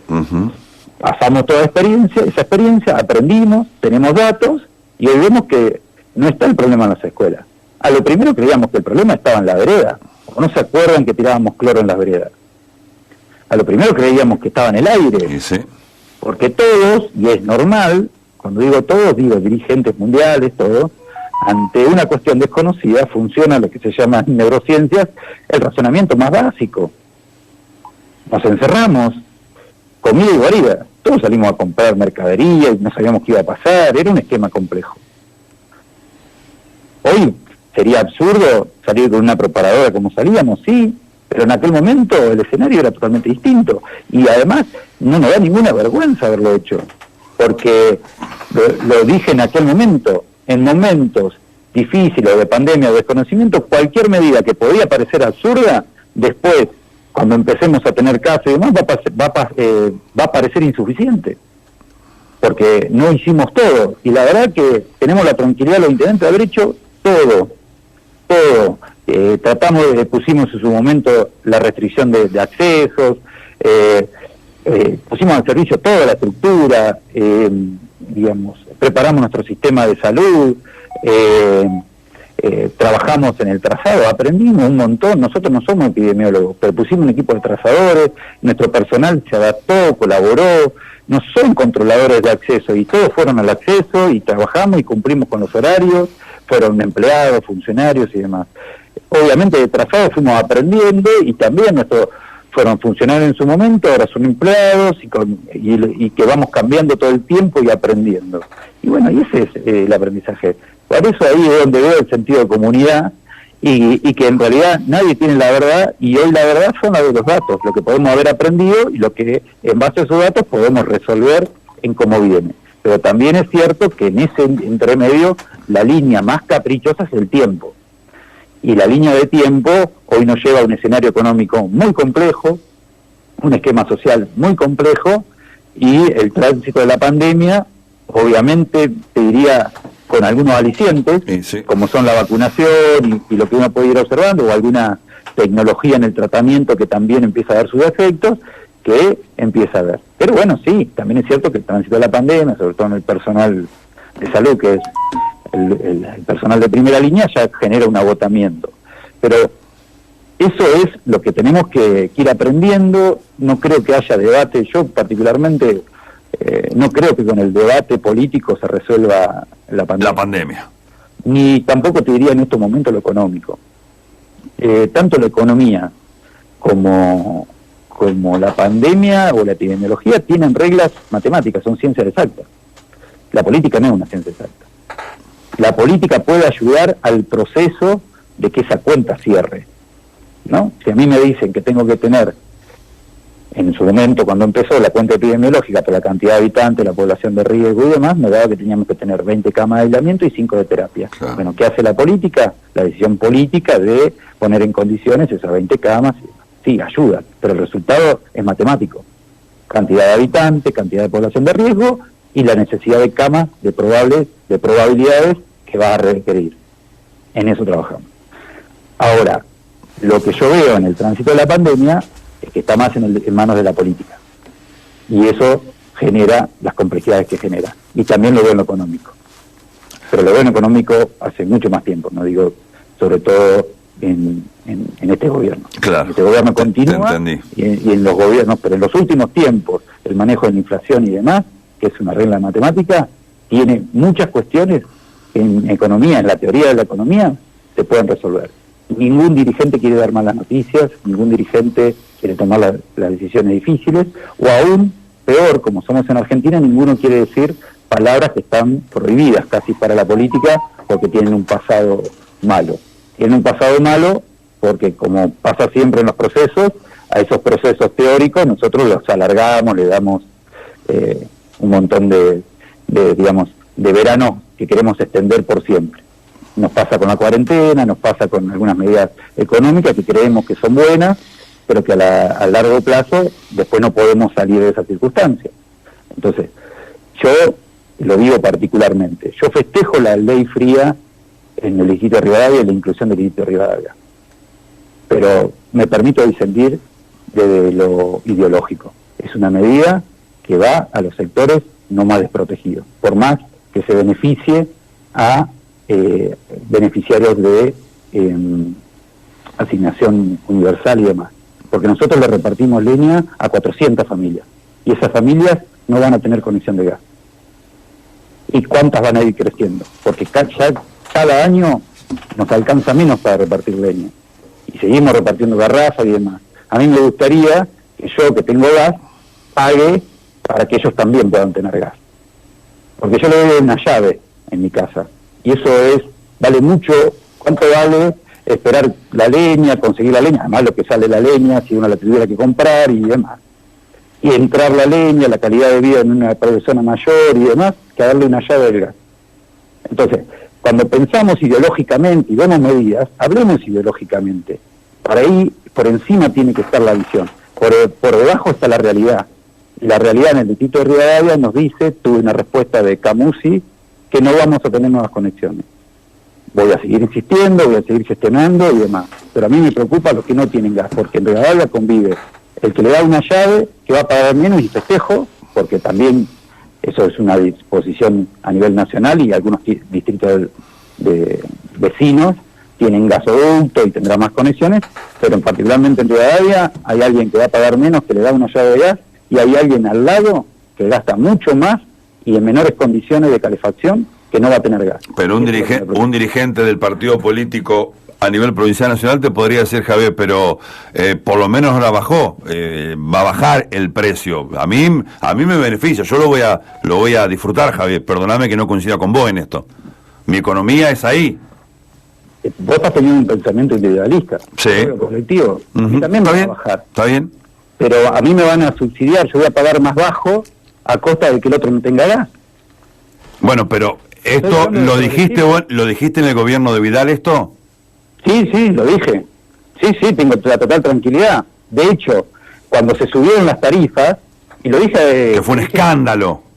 Fue un escándalo, pero como bajó el consumo de los que tenían gas, nosotros pudimos ampliar 150 conexiones de personas que hicimos todo un trabajo del municipio, de personas que tenían patologías, que tenían discapacidad, y sobre todo no dándoles a aquellos que pedían gas, que tenían instalación, pero eran para departamentos de alquiler. Y ahí está lo ideológico. Ahí está el sentido de aquellos que necesitan y aquellos, y darle la oportunidad. Porque cuando se da un derecho precariamente, porque esto es dar un derecho precariamente, yo que tengo gas voy a pagar menos, pero me dan un derecho precariamente, están condenando, nos condenamos a que ese derecho no pueda subsistir. Porque si acá nos dan un derecho de pagar un gas barato, a costa de que los que no tienen gas hoy no van a tener nunca más gas, porque ese dinero va al subsidio de los que tienen, ese derecho no se está dando. Y digo porque, a ver, no lo digo por lo que, digamos, nuestro intercambio, lo digo porque creo que quienes tomaron esa medida están totalmente equivocados de lo ideológico, porque su posición en otros temas ha sido progresista, de contemplar a los que menos tienen, pero en esta medida es conservadora y de derecha, por donde se la mire, porque garantizar derechos es darle la oportunidad a todos, Después que cada uno decida si pagar más o menos con respecto a su consumo, pero me explotó me explotó el celular, la gente no está muy de acuerdo, algunos conmigo, otros con vos, o sea, algunos dicen que Silvio me dice, las 150 conexiones que te dice Javier se usaron para la campaña. No, fue mucho antes, fue el año anterior de la campaña. Tiene fecha, de conexión y demás. Fue totalmente lejos de la campaña. Lamento que diga eso digamos, lo dirá con alguna intencionalidad, pero lo acompaño a ver y a preguntar en Camusi cuándo se hicieron las conexiones. Pero además no digo que esté bien la medida del tarifazo que hizo Macri, yo no estuve hablando de eso. No estoy hablando de eso, yo estoy hablando de los procesos. Estoy hablando de los procesos y cómo afectan en Rivadavia. El proceso de Rivadavia implica que nos limiten con las conexiones que tenemos, cómo tenemos nuestro sistema de gasoducto, a que nunca más tengamos el gasoducto. Claro. Porque esa es la historia, nosotros no tenemos un gasoducto. Y a mí me gustaría que los que tenemos gas, en vez de darnos el subsidio a los que tenemos gas, sea la posibilidad de la inversión en un gasoducto para que le den gas a todos los rivadavienses. Está bien, pero suponiendo, yo voy a dar nombres propios. Mónica Durán me dice, yo tengo que pagar más caro para que otros tengan gas. Sería bueno, que es imposible, ya sé, Javier, el que cobre tanto, que pague más. Pero es imposible, te entiendo, no es una... No, porque ahí se está hablando, no está bien lo que dice Mónica. A Mónica le están subsidiando para que pague menos, en detrimento del que no va a tener gas. El que no tiene gas, no tiene gas. ¿Y sabés quién puede estar de acuerdo o no con respecto a nuestras posiciones? Y aquel que tiene que pagar leña todos los días, que tiene que andar con una garrafa, el que no va a tener gas nunca. Ese va a estar de acuerdo conmigo. Claro. Y aquel que tenemos gas, y que con una visión individualista. Sí, pero individualista, Javier, porque una ama de casa por ahí, una señora que sale a trabajar y que tiene gas y que sale a trabajar todos los días, también le cuesta pagarlo, ¿viste? Es un debate. Le cuesta pagarlo porque le cuesta comer, le cuesta echarle nafta al auto, le cuesta la economía general, le cuesta hacer estudiar a los chicos, pero eso es un concepto de economía general, no de energético.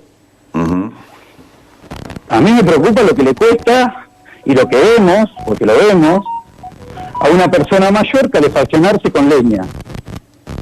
Sí, yo lo veo todos los días, Javier. Ahora, qué bueno el debate ¿no? Porque mucha gente sabe ahora de que estamos complicados y de que las garrafas valen tanto y etcétera. Me explotó el celular, Javier. Debate que tenemos todos los días con Marcelo. Pero además lo vemos y tratamos de trabajar. Yo lo veo día a día, lo hemos hablado con el secretario de Desarrollo Humano. Nosotros subsidiamos una garrafa, pero después un abuelo mayor, ahora estamos viendo cómo suplantar eso, tiene que pagar un remío, un coso para ir a buscar el gas. O sea, es todo un trabajo para calefaccionarse. Entonces, creo que lo ideal, uno puede garantizar derechos cuando realmente los proclama para que queden para siempre. Y lo que tiene que quedar para siempre es que todos tengamos gas. Bueno, escúchame. Después plantear cómo lo vamos a pagar, si lo pagamos menos o más, pero la oportunidad de tenerlo tiene que ser para todos. Estaba tranquilo el programa, ¿viste? Acá, bueno, pero acá aparece otra cosa, Fíjate. La leña se la dan a quien se le ocurra. Y les parece que a ellos, yo le pedí leña y me tienen a las vueltas. Estoy enferma, no puedo pasar frío, no tengo trabajo, no me dan trabajo. Soy Cristina Rivero, nombre y apellido. Perfecto. Puede haber que si le llevaron o no le llevaron, sí, se quedó sin leña, pero yo te digo que asistimos a 400 familias porque lo tengo. Camino todos los días en el vivero, Javier, lo veo como cortan leña. Y viste cómo desapareció la pila. Sí. Entonces, no es una cuestión individual de que a alguien le llevamos o no a alguien le llevamos. Asistimos a 400 familias. Pero a veces, Javier... A mí me gustaría tener todo ese personal trabajando en el alumbrado público, no cortar leña para calefacción. Es verdad, pero vos sabés, Javier, que a veces... alguna preferencia puede haber, vos lo sabés, o vos no podés estar en todo esto. Preferencia, no, tal cual puede haber, aquel que hizo el reclamo ante la persona pero eso es, estamos hablando de un problema energético, de calefacción, y estoy hablando de la oportunidad de tener una calefacción acorde al siglo XXI y a una calefacción asistida por un municipio con leña, si me llevaron o no me llevaron. Me parece que hay una cosa mucho más grande, porque estamos hablando de una ley nacional, de cómo se observó. Yo no estoy diciendo, planteando directamente la ley está mal. Lo que me gustaría que la ley fría fuera completa, que dijera, digamos, en los lugares que no hay gasoducto, vamos a llevar el gasoducto. Porque no es lo mismo en Trenquelauquen, que tienen gasoducto, que pueden hacer nuevas conexiones, que tienen todo un desarrollo industrial que puede estar basado en el gas, y que eso es empleo, y que pueden tener un desarrollo futuro, y nosotros, que vienen 14 camiones por día desde Pehuajó para traernos gas. Uh-huh. Ese sistema no tiene posibilidad de crecer, o sí, será, pero a mí me gustaría que eso estuviera diferenciado. Nosotros tenemos una gran garrafa que le da gas y que se alimenta todos los días, que le da gas a un determinado sector de la población. Lo mismo pasa en González Moreno, y no tienen ninguna oportunidad en este esquema estancado de ley fría en Roosevelt, en Fortín, en San Sirena, de tener gas. Entonces, vuelvo a lo mismo, si el derecho es dar gas, primero es un derecho, hay que brindárselo a todos. Después, obviamente que veo con agrado que se beneficie a aquellos que más dificultades tienen para pagarlo. Y eso está bien. Yo no estoy hablando, pero yo lo que veo es que en nuestro distrito conviven los dos. Y no estoy de acuerdo cómo se llegó, porque tampoco se hizo el gasoducto aumentando las tarifas. Y también me costó en su momento reclamarle a Camusi nuevas conexiones. Porque si la gente pagaba más, no hay ninguna excusa para que tengan que invertir en el gasoducto y dar más conexiones. Como le pasa a la cooperativa eléctrica. ¿Alguien puede pensar que la cooperativa eléctrica dice no le llevo luz a determinada casa? Uh-huh. Bueno, eso pasa con el gas. Y son los dos servicios esenciales. ¿No? Digamos, pongámonos que una parte de Rivadavia, de América, tiene luz y la otra no. La otra está con el sol de noche, con un farol. Y la cooperativa decide que los que tienen luz paguen menos, pero no le va a llevar luz a los otros. Eso pasa con el gas. Qué tema de debate, qué lindo debate, la verdad, porque es verdad, y es complicado quedar bien con uno y con otra, que yo estoy con vos, porque digo, el que no tiene, y con una garrafa no viví, y vale fortuna. Y lo veo todos los días porque la gente te pide, y yo por ahí le digo a un funcionario, y el otro día el Guille Rodríguez le llevó leña a una señora porque ustedes se habían quedado o tenían muy verde, y le llevó leña a una señora que ustedes le llevan una vez al mes, y el Guille Rodríguez de su empresita me dio una mano. O sea que yo también lo vivo todos los días, esto de la leña y del gas, ¿eh? Uh-huh. Mira, porque acá, justo como lo gestionamos acá de la privada, Enzo tenía el dato. Para desmitificar lo de las conexiones en época de campaña. El 4 del 4 del 2018 fueron las conexiones, se gestionaron. ¿El 4? Del 4 del 2018. Un año par, no hay elecciones, ¿no? Exacto. Bueno. Intendente, buen día. Buen día. Sí, buen día. Intendente, ¿cómo anda? ¿Cómo anda? No, me voy a meter en este tema porque me gusta, aparte me gusta el tema, y me interesa. ¿Sabes lo que pasa? Que siempre, lamentablemente, uno nacido y criado en este lugar, uno dice, y en el mientras tanto, o sea, yo también quiero el gasoducto, pero y en el mientras tanto... En el mientras tanto lo que estamos viviendo. No, pero justo hablaba de la zona fría. Justo hablaba de la zona fría, digo, o sea, la eliminamos, no lo aceptamos porque en el mientras tanto esperamos y reclamamos un gasoducto. No, la ley es nacional. Claro, lo que dice Javier es que el subsidio le saca a otro. Vos decís eso, Javier. Claro, van a subsidiar a la gente de Trenquelauquen, ¿no? Sí. No digo, y no estoy en contra de que la subsidien ni nada, no me parece mal, pero tiene gasoducto garantizado. La gente de Trenquelauquen, Tres Lomas, tienen gasoducto garantizado. Los lugares que conozco, ¿no? Que conozco que tienen gas y de gasoducto. La gente de Rivadavia, que una parte tiene el derecho y otros no tienen el derecho, también. Entonces creo que una ley nacional tiene bemoles. Tiene que determinar digamos, aquellas ciudades que tienen gasoducto y que se le siguen dando conexiones, siguen creciendo, que tienen electricidad, comparémoslo con la electricidad. Y otro bemoles que tienen que ver con aquellos que no tienen el servicio, no tienen electricidad, no tienen gas. Entonces, esa ley nacional, ¿qué hace? ¿Subsidia a todos o le garantiza el derecho a los que no tienen? Porque un derecho es completo cuando se le da la oportunidad a todos de poder ejercerlo. Y hoy en Rivadavia no lo tienen ese derecho todos. Y no lo ha garantizado nadie en la historia, ¿eh? No me digo que sea de esta ley porque nos sirve para debatirlo. Pero no se ha garantizado que Rivadavia pueda tener gas, todos, y después ponernos a ver cuánto pagamos de gas. Pero acá hay gente que tiene el derecho y hay gente que no tiene el derecho. Uh-huh. De hecho se llama derecho de conexión, ¿no? Como se llama la electricidad. Entonces, un derecho cuando se da en forma precaria no garantiza su ejercicio. Y subsidiar a la parte que puede garantizar el derecho es precario, porque es en detrimento de aquellos que no pueden acceder al gas.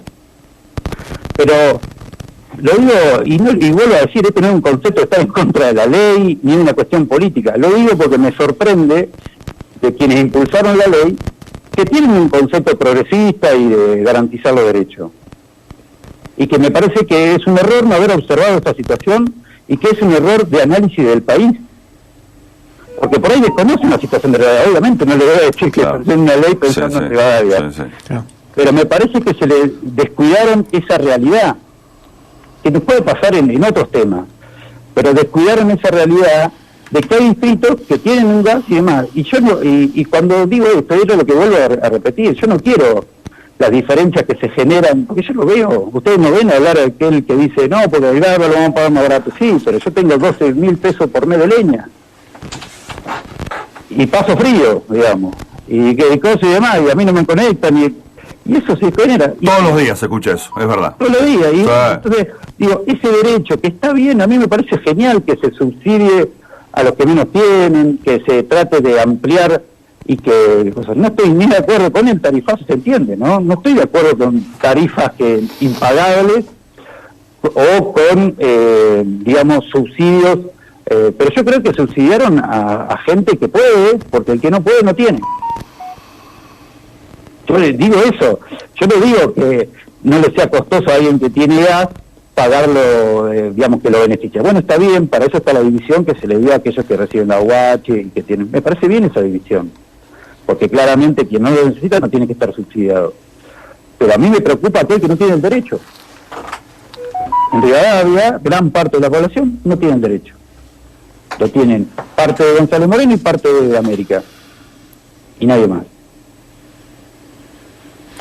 Bueno, la verdad que lindo final de nota, porque me gustó que la gente participara masivamente con distintas opiniones, ¿no? Pero bueno, ¿queda algo más, Javier? Sí, perdón. A este tema. Además también sucedió que las empresas locales, que en un momento podían aspirar al desarrollo, también fueron dejadas sin gas. Y digo porque es un todo, es una conformación de país. Nadie puede pensar en un país que genere empleo y demás sin luz. Bueno, sin gas es lo mismo. Entonces, me parece que a veces lo que tenemos que analizar y que está bien, me encanta que podamos haber tenido este debate, porque la verdad que ha sido fructífero, ha sido lo más lindo para la comunidad, y no es para pelearse, es para poner los temas, debatirlos y ver cuando vienen soluciones o cuando hay soluciones, plantearlo desde nuestra realidad. Y así es como se construye. Yo no creo que mi posición, digamos, sí, lo que tengo claro es la posición de los derechos, porque es lo que conozco y sé cómo se puede garantizar un derecho y la falencia de nuestro distrito. Lo conozco con números, con estadísticas. Lo hablaba el otro día con la secretaria, hemos hecho una pila de leña impresionante. Todo el año estuvimos partiendo leña, sabe el personal que estuvo trabajando y demás. Y no alcanzó. Estamos trabajando ahora de vuelta para poder recuperar. Y digo, ¿hasta cuándo vamos a seguir dando? Porque si hoy son 400, mañana son, el año que viene van a ser 500 y la otra 600. ¿Hasta dónde vamos a poder con esto? Y se me plantea por qué lo que me toca a mí, por qué mi administración, y lo que tenemos que ver cómo podemos llegar. ¿Hasta cuándo vamos a seguir asistiendo a lo que no va a pasar? Y obviamente también me preocupan las condiciones. A mí me encantaría que todos pudieran darle una llave y demás, y que pudieran, digamos, pagarlo. Sí, porque el que no tiene gas encima pasa frío seguro, por más que tenga leña y tenga la garrafa, etcétera, etcétera, es muy complicado. Y aparte, no es que han hecho fríos tremendos, pero han hecho fríos muy fuertes en este invierno. Sí, y además uno sabe, habla solamente de calefacción, las comodidades del gas son muchas, ¿no? Sí, sí, no, primero eso, la comodidad. Digamos, esa comunidad, esa calidad de vida. Por eso, y vuelvo a decir lo mismo, no me parece mal la ley, no me parece mal el tema. Este es un país de baches, Javier. Me parece con todo el dolor.